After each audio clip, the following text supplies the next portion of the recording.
एक बार की बात है, रोहन नाम का कबाड़ी गांव में कबाड़ लेने के लिए आवाजें लगा रहा था, लेकिन काफी देर तक घूमने के बाद भी उसे कबाड़ नहीं मिलता। रोहन भी घूम घूम कर थक गया होता है और सोचता है, कोई कोई दिन तो बहुत ही मनहूस होता है। जितना मर्जी मेहनत कर लो, लेकिन कुछ काम नहीं बनता। आज का पूरा दिन हो गया, लेकिन कहीं से भी कबाड़ नहीं मिला। फिर रोहन एक पार्क में चला जाता है। तभी उसकी नजर पार्क में पड़े एक पुराने बैठने वाले बेंच पर पड़ती है। बेंच लोहे का बना होता है। लोहे के बेंच को देखकर रोहन को लालच आ जाता है। अरे, ये तो लोहे का पुराना बेंच है और देखने में कितना सुंदर लग रहा है। क्यों ना इसे ही उठा लूं। अभी इस पार्क में कोई माली भी नहीं है, तो कोई मुझे ऐसा करते देखेगा भी नहीं। हम्म।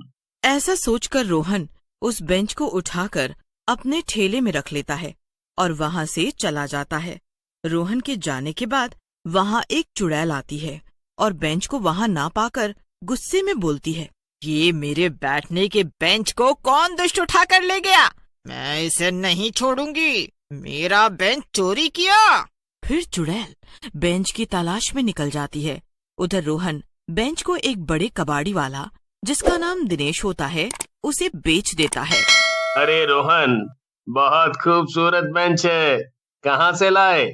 कहीं चोरी का तो नहीं है? दिनेश भैया, आप आम खाओ ना। गुठलियों के दाम क्यों पूछते हो? अगर आपको नहीं लेना तो मेरे पास और भी दुकानें हैं। तुम भी ना रोहन, जरा सी बात पर नाराज हो जाते हो। अरे भाई, मैं तो मजाक कर रहा था। तुम अपने पैसे पकड़ो। हम्म। अरे, तो हम क्या आपके जीजा जी हैं जो हमसे मजाक कर रहे हो? ऐसा कहकर रोहन वहां से चला जाता है। दिनेश भी शाम होने के बाद दुकान बंद करके अपने घर चला जाता है। चुड़ैल अपने बेंच की तलाश में दिनेश की दुकान में पहुंचती है और अपने बेंच को वहां पाकर गुस्से में आ जाती है। ये तो कबाड़ी मेरे बेंच को यहाँ उठाकर लाया था। मेरे प्यारे बेंच को अभी मजा चखाती हूँ इसको। ऐसा कहकर चुड़ैल दिनेश की दुकान के अंदर रखा सारा सामान यहाँ वहाँ फेंक देती है और अपने बेंच को लेकर चली जाती है। अगली सुबह जब दिनेश अपनी दुकान पर आता है और दुकान को अस्त व्यस्त देखता है, उसे बहुत गुस्सा आता है। ये सब किसका किया धरा है? मुझे लगता है ये सब उस दुष्ट रोहन ने किया है। मैंने थोड़ा सा मजाक किया तो उसने मेरी दुकान को ही खराब कर दिया, और तो और बेंच भी ले गया। इसको अभी मजा चखाता हूँ। ऐसा कहकर दिनेश गुस्से में रोहन के पास जाता है और रोहन को मारने लगता है। रोहन मार खाते हुए बोलता है, आ, अरे अरे दिनेश भैया, मुझे मुझे काहे मार रहे हो? मैंने क्या किया है? आप तो मुझे मंदिर का घंटा समझकर बजाए ही चले जा रहे हैं। मुझे कुछ बताओ तो सही।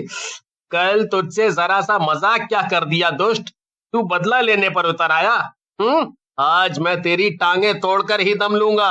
अरे भैया, भला मैं तुमसे किस चीज का बदला लूंगा? आप तोड़ लेना मेरी टांगे, लेकिन पूरी बात तो बताओ। फिर दिनेश रोहन को सारी बात बताता है, जिसे सुनकर रोहन बोलता है, दिनेश भैया, मैंने कुछ नहीं किया है। लगता है कोई चोर आया होगा रात में आपकी दुकान पर, उसी का किया धरा है ये। और वही लोग उस बेंच को उठाकर ले गए होंगे। और फिर रोहन के समझाने पर दिनेश वहाँ से चला जाता है और रोहन भी रोज की तरह अपने काम पर निकल जाता है। लेकिन उसके मन में ख्याल आता है कि वो क्यों ना एक बार पार्क में जाकर बेंच को देखे। वो बेंच वहीं तो नहीं है। ऐसा सोचकर वहाँ रोहन पार्क के अंदर चला जाता है। अरे, ये बेंच तो पार्क के अंदर ही है। लगता है मालियों ने अपनी बेंच को दिनेश की दुकान पर देख लिया है और वही इसको लाए हैं। एक काम करता हूँ, इसको वापस दिनेश को दे देता हूँ। ऐसा कहकर रोहन बेंच को वापस ले जाकर दिनेश को दे देता है। उधर चुड़ैल अपने बेंच को ना पाकर फिर गुस्से में आ जाती है। ये कबाड़ी तो लगता है मेरे बेंच के पीछे ही पड़ गया है। इससे पहले कि ये उस बेंच को नुकसान पहुंचाए, मुझे इसे सबक सिखाना होगा। ऐसा कहकर चुड़ैल दिनेश की दुकान पर चली जाती है। दिनेश दुकान बंद कर रहा होता है। चुड़ैल दिनेश के सामने आकर खड़ी हो जाती है। चुड़ैल को अपने सामने पाकर दिनेश घबरा जाता है।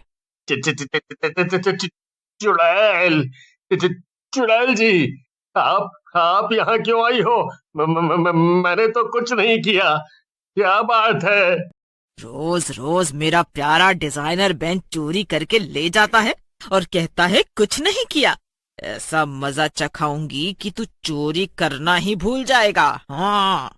चुड़ैल की बात सुनकर दिनेश कहता है, ये मेरा काम नहीं है चुड़ैल जी, बल्कि एक लड़का ये बेंच मुझे बेच गया था।